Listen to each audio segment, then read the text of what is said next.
SOTE, or standard oxygen transfer efficiency, is not a measure of energy efficiency.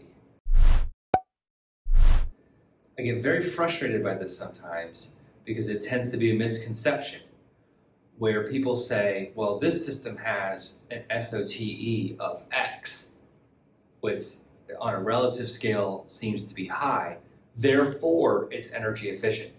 That's not the case.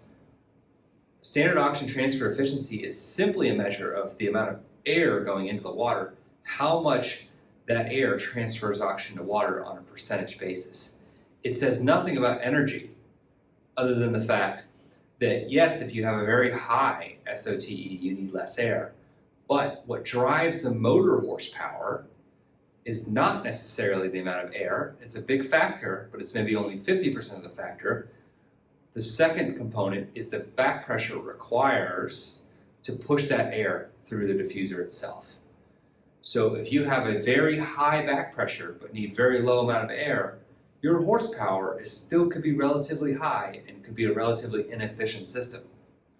So it's the balance between the amount of air you need, the SOTE, and the back pressure it takes to push that air through the diffuser itself.